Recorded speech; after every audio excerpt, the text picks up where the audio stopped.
നമ്മുടെ പത്തരമാറ്റ് ഒരു കിടിലൻ ട്വിസ്റ്റിലോട്ട് തന്നെയാണ് ഇപ്പോൾ കഥ എത്തിക്കൊണ്ടിരിക്കുന്നത്. നമ്മുടെ പ്രൊമോ അതിനുള്ള സൂചനകൾ തന്നെയായിരുന്നു തന്നത്. വേറെ ഒന്നുമല്ല, നമ്മുടെ ദേവയാനിയും ആദർശൻ്റെ അച്ഛനുമൊക്കെ നമ്മുടെ ആദർശൻ്റെ അടുത്ത് ഇങ്ങനെ പറയുന്നുണ്ട്, നീ നയനയെ സ്നേഹിക്കണം, നയനയെ വേദനിപ്പിക്കരുത്, അത് മുത്തശ്ശന് ഒത്തിരി വിഷമമാകും, മുത്തശ്ശൻ്റെ ആ ഒരു ആരോഗ്യസ്ഥിതി പോലെ നീ കണക്കിലാക്കാതെ കുറേയേറെ വാശി നീ കാണിക്കുന്നുണ്ട്, കുറേയേറെ സംസാരം നീ സംസാരിക്കുന്നുണ്ടെന്നൊക്കെ പറഞ്ഞാൽ നമ്മുടെ ആദർശനെ പറഞ്ഞ് രണ്ടുപേരും കൂടി ഇങ്ങനെ പറയുന്നുണ്ട് കേട്ടോ.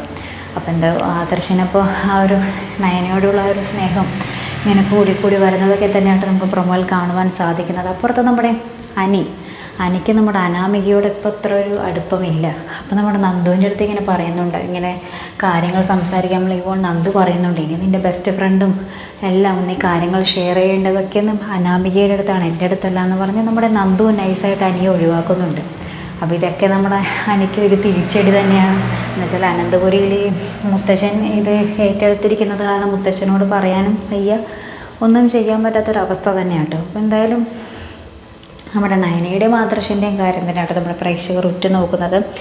അവരുടെ എത്രയും പെട്ടെന്ന് ആ ഒരു മഹാമനോഹര മുഹൂർത്തങ്ങൾ, അവർ തമ്മിലുള്ള പ്രണയ നിമിഷങ്ങൾ നയനയ്ക്ക്